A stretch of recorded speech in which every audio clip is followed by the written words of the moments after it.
Welcome, everyone, and thank you for joining Cara Plus for our special session on unlocking talent to meet your hiring needs. I'm Liana Braun, Director of Expansion Strategy, and at Cara, one of my main goals is working with employers to identify barriers and also opportunities to better attract, hire, and cultivate diverse and often overlooked talent. I know many of you are here today because we are in such a unique moment where finding and keeping the talent to run an organization seems nearly impossible. Also, talking to some HR leaders, this time has been one of the most challenging and competitive to recruit talent they've ever experienced. So, in just a bit, we'll share a little bit more about Cara and why a workforce development organization has a unique perspective and experience that can help employers to tap into new talent pools of both motivated and qualified job seekers. With that, I'll turn it over to my colleague, Sarah Wasserteil, who will be my co-host for this session. Thank you, Liana. Welcome, everybody. My name is Sarah Wasserteil, and I'm Managing Director of Expansion at Cara Collective. Through my role, I work with organizations and companies around the country to help with both the supply and demand side of building a more inclusive economy. And I'm so glad to see you all here today. As we jump into our content, I want to give you a quick overview of how we're going to spend our time for the next 40 or so minutes today. So first of all, for those of you who may be newer to Cara Collective, we'll just spend a couple minutes telling you who we are and what informed our content today. Second, we're going to walk through a short framework on the 5 pillars of inclusive employment, which are really the different levers that companies can pull to not just bring in broader talent pools, but also to cultivate them for long-term success. And lastly, we are going to spend the bulk of our time today really focusing on how companies can reduce barriers to inclusive employment by focusing on 3 main buckets. First is shifting job requirements.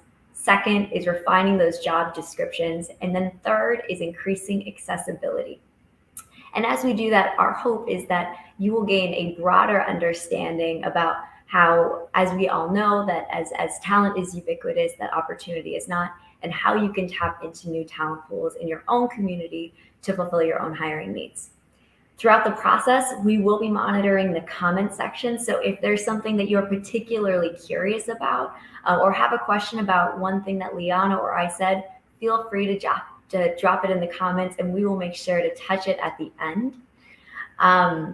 A few other things just to keep in mind is that while this is a live event, everyone will be muted and off camera, so you can relax as we chat. Again, feel free to use the comment box to say anything that resonates, but then again, ask any questions you may have. And then lastly, for anyone who is attending this event live, we will send out the materials and the recording afterwards. We'll also be sharing it on Cara Plus's website for those who want to access it in the future. So as we jump in, I want to share a little bit about Cara Collective. So Cara Collective is a 30-year-old workforce development organization based in Chicago. And we run boot camps and businesses to help individuals with barriers in employment obtain, retain, and advance in quality jobs. When we think about the populations that we serve, we often think about how they have fallen into misfortune, misstep, or injustice. And by that, what we mean is about a third of the individuals that we often serve have not completed their high school diploma. Roughly 50% have been involved in the criminal justice system, either recently or in their past.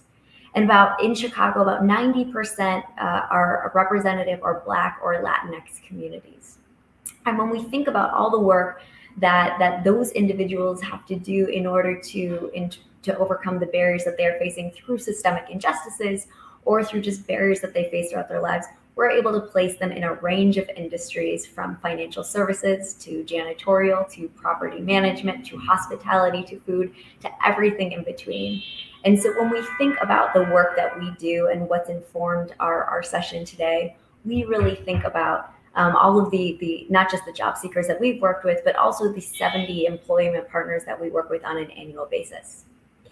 So when we think about what that looks like from a numerical perspective, we've placed roughly people into roughly 12,000 jobs over the last 30 years, and at roughly a 70% same firm 1-year retention rate. And we always like to talk about that retention rate, because even though this session today is really going to be focused on how you can attract and hire talent, we also know that in order for those talent to not just find their own success, but find success in your firm, it's also about retaining those individuals as well. And so again, as we think about what informed our content today, there are really three primary sources. So number one, it is from the 10,000 or so job seekers we've worked with since 1991. Not just the barriers they've bumped into when they've tried to find and retain employment, but also when they've been successful, what have been those enablers that enabled them to find that right fit job. Second, we lean a lot on our employment partners who've also had to navigate the way to be more inclusive in their hiring practices and have found a lot of success in tapping into talent pools that are often overlooked.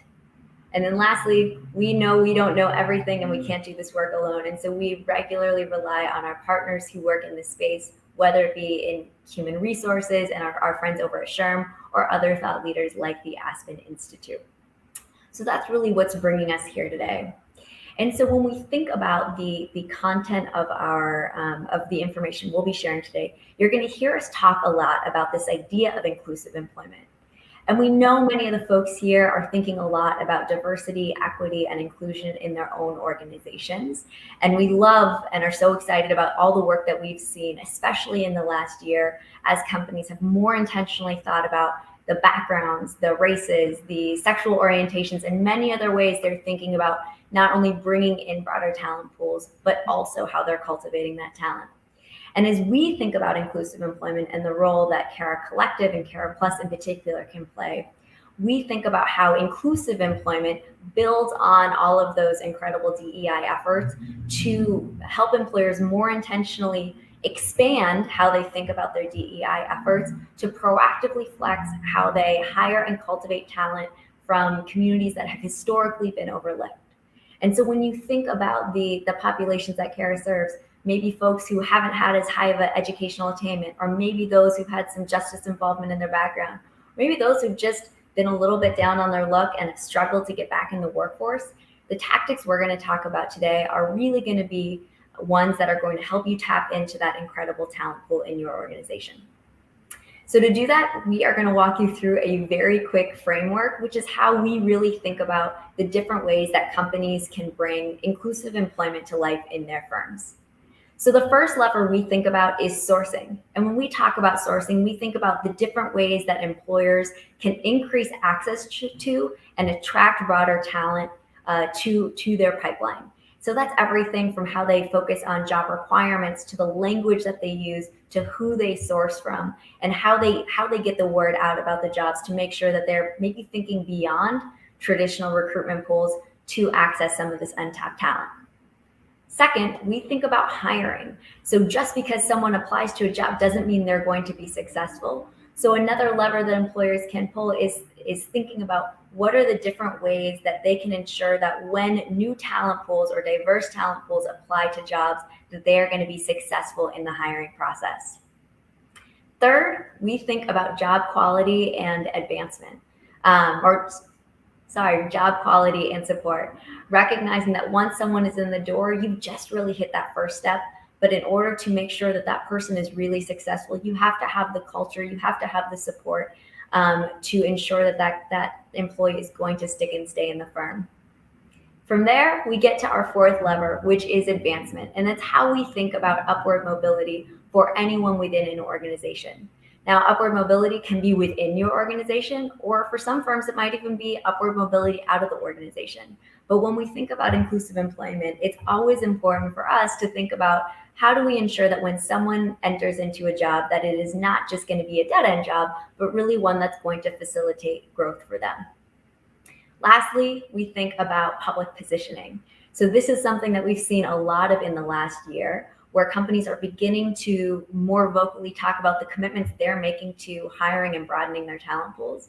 And so as companies begin to adopt these four levers of inclusive employment, or maybe even one of them, we like to think about the fifth is how are you then using your podium or your megaphone to say, here is what we are doing and here is what's working, here are the practice changes we are making to influence others to make similar steps.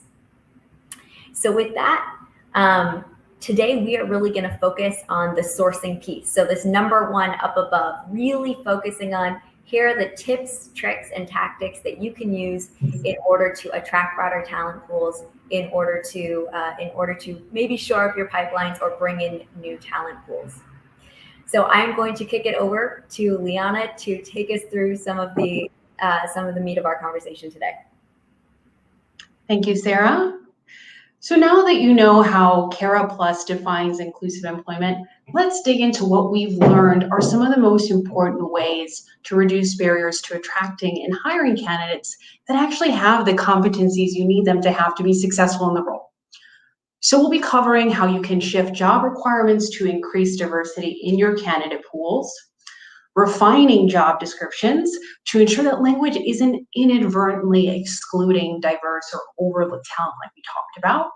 And then finally, spending some time to think about how you can increase accessibility by really digging into some of your recruitment practices and identifying where are some of those barriers, again, that you may not realize are preventing individuals from entering your organization. So I've often heard employers talk about this desire to turn on talent like a faucet, but we all know that talent acquisition is not that easy.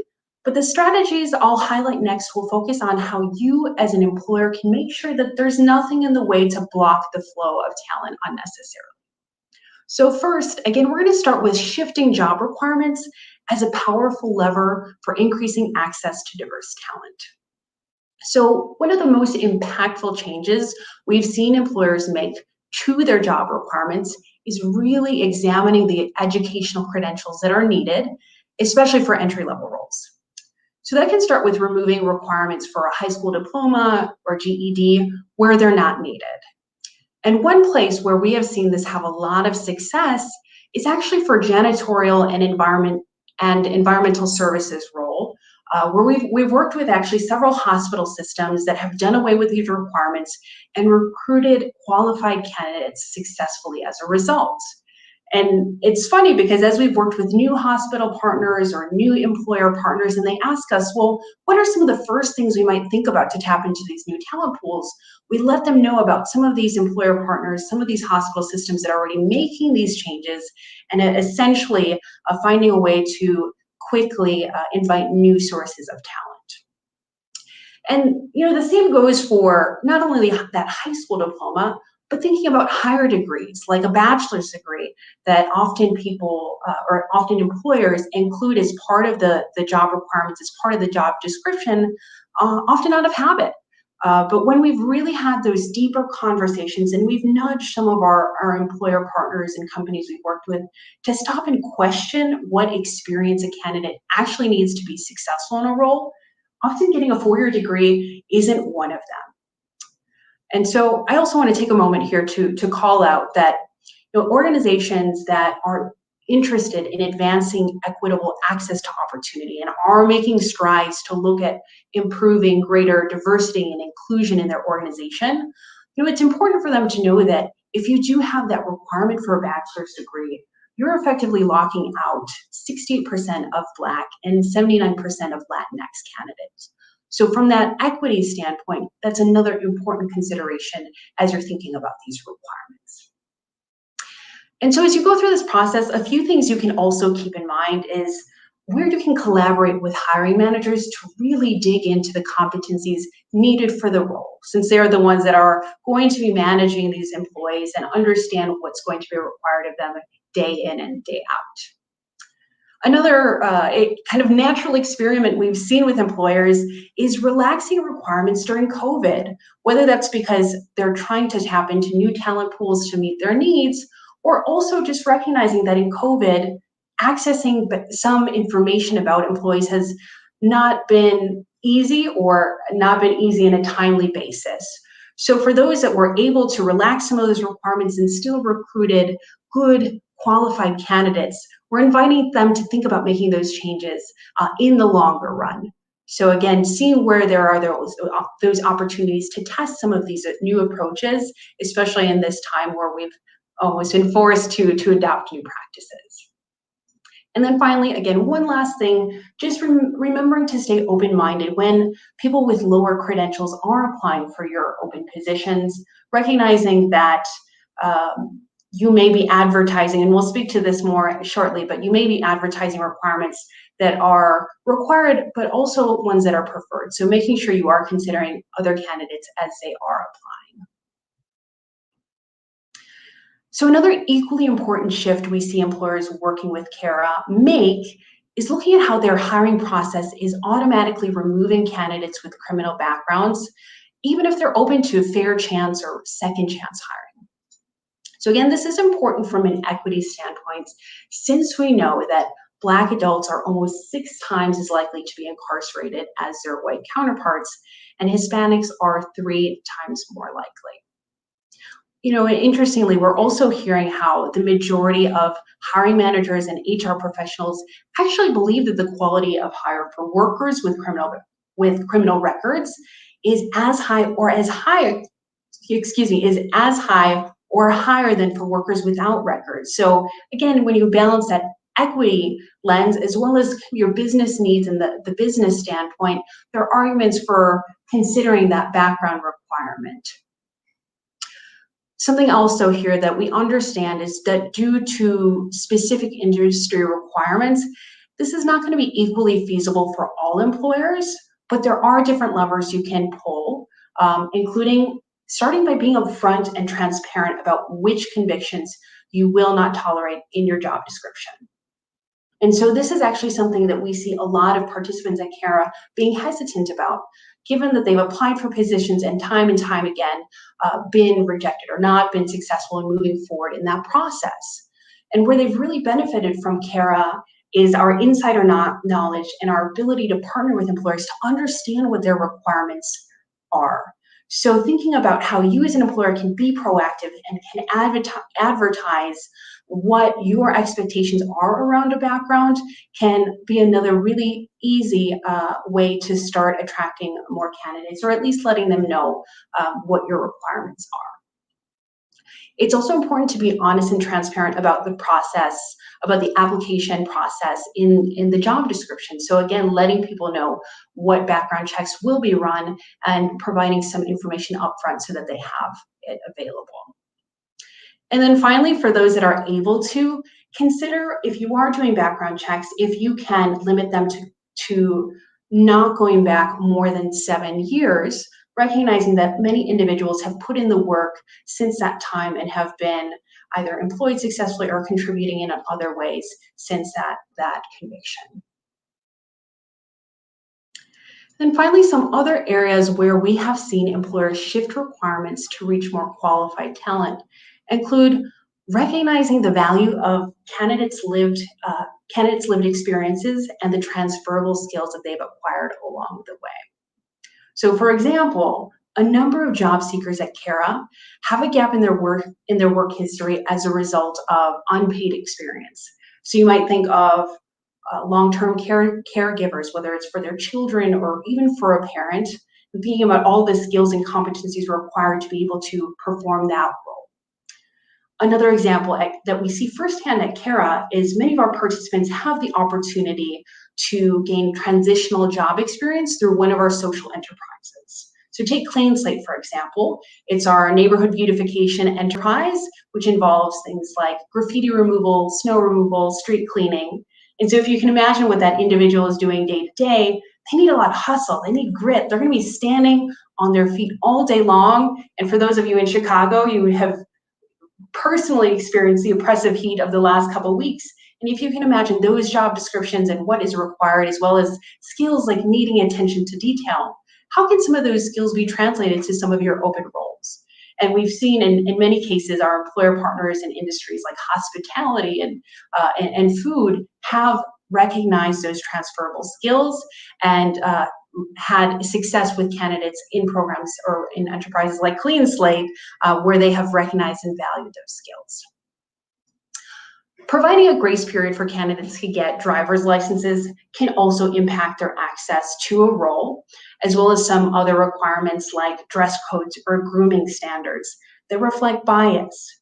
So another example we saw at Cara was a local Chicago fitness club that actually realized some of their grooming standards were not welcoming to all potentially interested talent. And specifically, they had a requirement against not having dreadlocks. And you can imagine a potential applicant who is otherwise qualified would not would be overlooked for that role because of that one requirement. But even individuals that may not choose that hairstyle, they can see something like that as a signal that an employer or an organization may be less inclusive in other ways as well. So the good news is that organization reflected on that grooming standard and has since changed that requirement. And then lastly, one thing you can do is consider updating drug testing requirements, especially as we see changes in local legislation. So again, this may not be feasible for all industries or roles, but as we saw with criminal background policies, the one thing you can do is make sure you're communicating drug testing requirements and expectations upfront to be respectful of candidates' time and also make sure that you are transparent throughout the process. So to recap, when you think about how you can shift job requirements to effectively tap new qualified talent pools, you can start by reevaluating educational credentials for entry-level roles or where they're not necessary. Think about designing a hiring process that doesn't create automatic no hires for criminal convictions. Remember to place that value on lived experience and transferable skills, as well as thinking about how something like providing a grace period for driver's license can also make an impact in someone's ability to apply for a role. We also talked about inspecting dress codes or grooming standards, especially where they demonstrate bias. And then finally, looking at your drug testing requirements, making sure they're updated and reflective of new laws. So next, I'll turn it back over to Sarah to walk us through the next area where employers can intentionally reduce barriers. Thank you, Liana. It's funny when I think about all of the different requirements that employers can change, we often hear that employers are actually doing a really good job, that they're being really thoughtful about their justice, their background policy for justice involved individuals, and that they're really reflecting on the educational credentials. And sometimes even still, one thing that we'll find from our job seekers is that they won't apply for those jobs, even if we know they're qualified, because of the language that they see or that they don't see. And so for the next few minutes, we are going to spend a little bit of time talking about how you can refine your job description so that even when you are doing everything right to be as inclusive as possible, that's really shining through to your intended audience or the job seekers that you're hoping to attract. The first place we're going to start is just some of the basics. So I'm sure you've probably heard people ask you to describe something like you are talking to a 5-year-old. And so when we think about job descriptions, you don't need to write it like you're talking about a 5-year-old, or that you're talking to a 5-year-old. But we do think about, is there industry jargon in there that if you've maybe never worked in that industry that you might not understand? Oftentimes we'll see job seekers look at a job description, and we're actually going to look at one in just a few minutes, where they might see a word, and because they don't know what that word means, especially if it's industry specific, they might immediately take themselves out of the running because they're like, oh no, they're going to want someone who knows what this means. So to the extent that you can scan your job descriptions to really make sure that you are keeping things as simplest English as possible, that can really remove a barrier to making sure that you're reaching all qualified candidates. A second thing we think a lot about is about how you can paint a realistic picture of the job and even the firm that you're working at. It can be so easy to just jump in and say, great, here are the different tasks that you're going to do. But so often what we hear from job seekers is that they're really excited to learn about the company itself. And especially maybe if they're coming in at an entry-level role or maybe even a janitorial role, how is that work really going to contribute to that mission? So before you jump into those tasks and the duties, really making sure that you're painting a really clear picture of the organization and how that individual role is going to contribute to the success of that organization can really help the job seeker think, wow, I feel connected to this mission. Another thing to think about is how you think about including only the most necessary job skills. So one thing I know I've personally been guilty of in the past is, when I've been trying to be good about thinking about educational requirements, maybe I've taken out like, okay, maybe we don't need a bachelor's degree, but a bachelor's degree is preferred. And one thing I've learned, even from working at Cara and speaking with our job seekers, is oftentimes even using something as simple as the word preferred can preclude qualified talent, because they might see maybe they only have a high school diploma, or they've achieved a high school diploma rather, and they see preferred next to an associate's degree or a bachelor's degree. Oftentimes, some of the barriers they faced in finding employment in the past might creep in, and they might say, well, even though it only says preferred, clearly they want someone with this credential or this degree. So what we recommend is that if you are thinking that someone might not need a certain credential, then don't even include it, because what's going to happen is you might run the risk of accidentally precluding people who would otherwise be a really good fit for the role, but might take themselves out because they don't think they're going to be a good fit. Then lastly, on this slide, oftentimes we think about our model employee, the one who's maybe held that position in the past, and it can be so easy to think, hey, how do I find another John, or how do I find another Katrina? But we also recognize that if you only model the job description or who you're looking for after your favorite employee, especially if you're at a firm that hasn't historically had great representation from different geographies, from different socio-emotional backgrounds or socioeconomic statuses, or racial diversity, oftentimes you can be accidentally excluding those populations because you're looking for an archetype that already exists within the organization versus one you're looking to include. Next, one thing we think a lot about is how your working environment shows up when you talk about the job. So often we'll find job seekers who say, okay, I really want to work in this industry or this type of role, and they don't even think about how they might, transfer that experience or transfer that environment to a different type of company, because they don't know what working at that company is like. And so when you think about how you might be able to attract the broadest talent pool, think about how are you talking about the working environment? How are you talking about what their day-to-day looks like? Some of our favorite employers, and where we've actually been able to move job seekers into roles where they might not have even seen themselves in those industries, they've done a really good job of creating videos where you can see, hey, here's a day in the life of a stock clerk, or of an administrative assistant, or of a customer service representative. Or similarly, we also have partners who ensure that they do a walking tour during the interview, so that not only as they are assessing the candidate can really get that real feel of what is it like to work here overall, and also what is it like to be in this position that I'm considering. Second, we think about how you can highlight benefits and employee supports. So oftentimes we're often thinking about like, okay, we want the job seeker to impress me through their cover letter, through their application. But another thing to think about is how are you also selling yourself to that job seeker? So we oftentimes see things like competitive benefits on a job description, which is so important. But you might ask yourself, is that really selling the role? And so oftentimes what we'll hear from our job seekers is they want to know a little bit more. Do I get health insurance, and do I have to pay for any of it? Do I get PTO? What are my working hours going to be, et cetera, et cetera. So the more that you can provide color into the types of benefits that your employees get, the more you can really sell not just your company, but also that role to the individual, so they can say, wow, this is not just a job. Here are all the benefits I'm going to get.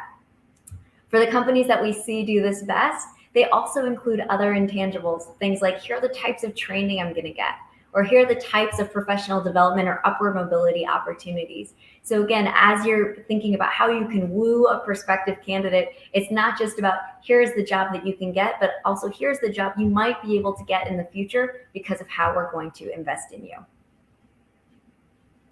And then finally, many firms here probably include an EEOC statement on their website or on their job descriptions talking about their commitment to diversity. And yet there's so many other things that we see companies do such a good job doing as they develop more inclusive cultures. So things like employee resource groups, or having educational series on different topics, or different groups for people to just get together and celebrate different holidays or different milestones, whether it be for their culture or background. So what we always encourage firms to do is, in addition to that EEOC statement, Think about, what does your culture look like in your organization? And specifically, how does diversity come to life? And if there are ways that go beyond that EEOC statement, shout it from the rooftops, because the more you look to bring in different talent pools and the more they can see themselves in your company and how they're going to fit in and maybe not be an outsider, the more likely they are to say, yes, this is a place where I want to be. So now that we've talked a little bit about things that employers can do to refine a job description, I want to give you a real world example that came up in the last year or so with a financial services firm that Cara worked with. So I mentioned at the top of my session that there are so many companies doing everything right in terms of, really looking in the mirror and thinking about what requirements they can relax to be more reflective of the role.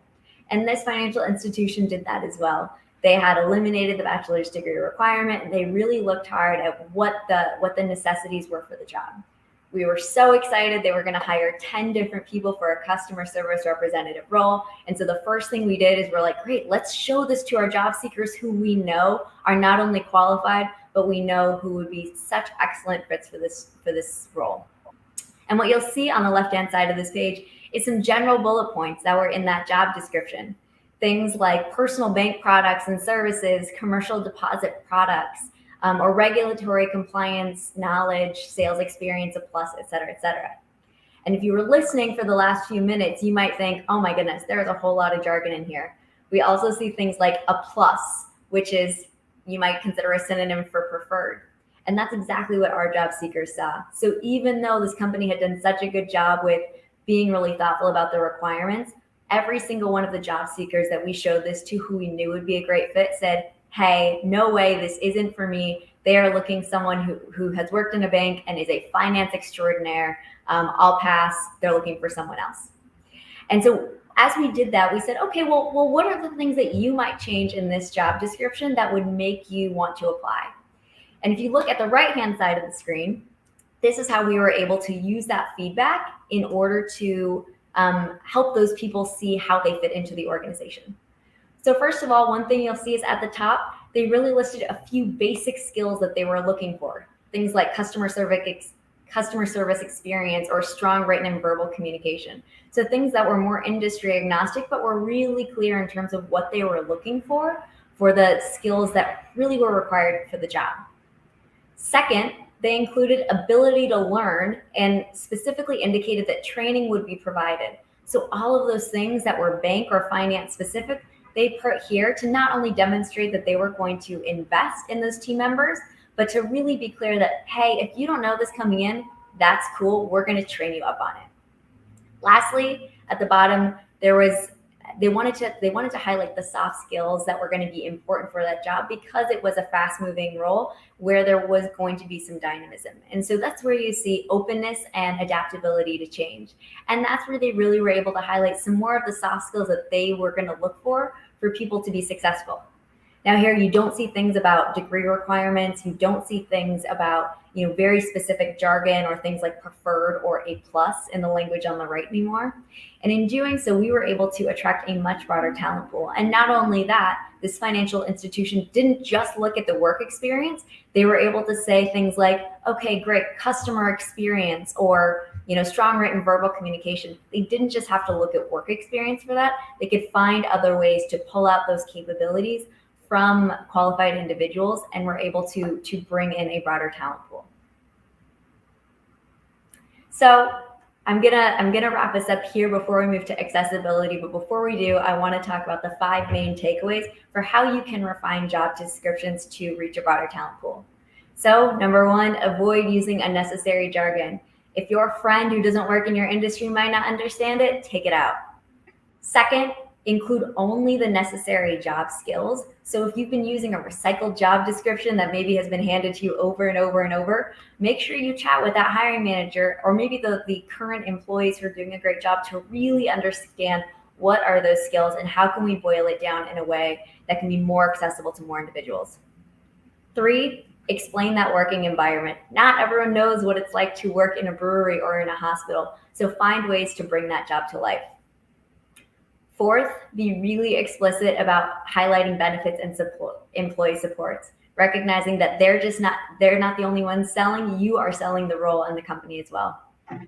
And then lastly, emphasize your commitment to diversity and inclusion beyond legal obligation, so people really get a taste of what the culture is like and how they can fit in, especially if they're from an underrepresented population. And so with that, I'm going to turn it back to Liana to talk a little bit about accessibility in recruitment. Thanks, Sarah. So the last area we'll touch on is sometimes one of the most overlooked barriers for candidates being successful in the hiring process, which is really considering the job seeker's perspective and finding ways to improve their experience. And the best way you can start doing this is making sure the application and interview process is clearly defined and communicated to candidates. So we've already talked about this when you think about lifting up processes like drug testing and background checks. But another important piece is the interview process itself. So feedback we've specifically received from some job seekers at Cara is often the degree to which multiple rounds of interviews can create a barrier for them due to transportation, childcare, or even having different sets of professional clothes available to them. And one job seeker in particular talked about having the series of interviews that took the better part of a day. Rather than having an interview panel, they had to wait for each successive interviewer for that particular round of interviews. And what they saw there was that the employer wasn't reflecting on what the candidate's experience was, what their journey was like, or even necessarily respecting their time. So that's another really simple way you can start thinking about improving the candidate's experience and their ability to be successful throughout the hiring process. Another way to support job seekers in the process is partnering with a community-based organization like Cara. They can provide more hands-on support to candidates and extend your team's own capacity to help candidates be successful in the application process by doing things like maybe connecting them to a clothes closet or preparing them for interviews. And again, being that advocate to help walk them through that process, especially where your team may have limited capacity to provide that hands-on support. And then lastly, in a time when so many of us are relying on technology more and more, we've all gotten used to this remote working environment and really leaning on technology to help us in this time, it's still important to consider where candidates may have limited access to technology and therefore could be left out of your hiring process. And luckily things are starting to open up now, but if you think of the last year plus where libraries and other important community spaces where candidates might have had access to a computer were closed out to them. So thinking about where candidates may have that limited access is going to continue to be important. And a few important practices we've also identified here are making job applications mobile friendly. Especially where we know that people with less technology access often apply from their phones. And maybe you have a responsive website or a responsive job application platform and you might think, check, that's done. But I would challenge you to try it yourself. Open up an open position and go through the application process yourself and see what it might be like from the vantage point of a prospective applicant. Another thing is ensuring that people with limited technology or data access can still receive important communications. So when they may be called in to do an interview or be requested to submit certain materials or paperwork, if they miss that communication through no fault of their own, that's another really important barrier to consider where they might have that limited access. So a simple way you can do this is asking applicants their preferred method of communication and finding out what the best method is to stay in touch with them, whether that might be a phone call or a text, even an email, just getting a sense of the way that they are going to most certainly receive communications from you and your team. And then finally, finding opportunities to provide a hybrid interview or onboarding process as a way to potentially overcome some of those transportation barriers. Again, remembering that some candidates might find it easier to have a virtual experience rather than going to multiple rounds of interviews in person. But if you do consider that hybrid approach, Also, again, think about sending materials in advance for individuals to be prepared, especially where they might have limited access to technology or Wi-Fi. So as our quick recap here, as you think about increasing accessibility to your hiring process overall, some of those important things to consider will be providing those clear directions about the application and interview process upfront, so candidates know what is coming. Also, making sure to leverage those additional supports through community-based organizations and other community partners to also provide that additional capacity and hands-on support for potential applicants. And then finally, remembering that while technology is something that many of us are relying on these days, there are still many barriers, whether it's at the technology or the Wi-Fi access. And so making sure that your application process is friendly for those that have different ways of accessing information. So in addition to some of the best practices that we've just called out, some of the other immediate steps you can take include sourcing talent, again, through those community-based organizations, or in particular, local workforce development organizations, especially those that have had a track record of cultivating talent, not only into positions, but helping them to provide support to stick and stay, as we like to say at Cara. Secondly, just like we saw in that financial institution example, using some of those partnerships with workforce development organizations and even the participants they serve to test job descriptions and test the language that you're using to see how it's landing, to see whether that language and whether that job description is accessible to the individuals you're hoping to reach. Are you sending the message that you are trying to, and our candidates understanding it in the way that you want them to? Also, as we touched on before, finding ways to directly advertise roles in the target communities you're hoping to reach. Again, leveraging spaces like a councilman's office or even libraries and more of those community spaces that are starting to open up, recognizing that those are some of the locations where candidates might also be looking for opportunities. Then going back to what Sarah mentioned earlier on, those benefits like consistent scheduling, letting candidates know that you're going to provide a structured process for onboarding, training, that there's built-in support and mentorship. Those things are important. Those are things that our job seekers are saying, I am looking for advancement opportunities. Even if it's the first job they've had for years, they are still looking to see what other open positions they could move to in the future. So making sure you're communicating those opportunities and letting them know that you will support them not only in the hiring process, but beyond are also really important signals as you think about reaching new talent pools. A couple of last things, especially as you're thinking of helping individuals understand what it might be like to work in a new role, in a new industry, where you can provide job shadowing experiences or internships. That's one way to open the door. And as we've heard from some employers, that's also a benefit to you, because that can be an opportunity to see an employee or a prospective employee in action, see how they show up and interact with others on your team. So that's a benefit for both the candidate or the employee and the organization. And then lastly, again, this one may seem obvious, but to the extent to which you can help your team members get training and get learning around diversity and inclusion, it's so helpful, because I think as we're all learning, some of the best practices we pointed to, it may seem intuitive, but unless you're taking that moment to really try to identify those barriers and be intentional about looking at your hiring process or your application process from the candidate's experience, it's a muscle that we all have to collectively build. And so, since we reviewed so many actions that your organization can take to hire more inclusively, it can be hard to know where to start. So a helpful next step for you or your teams might be asking yourself some questions to reflect on where you are now.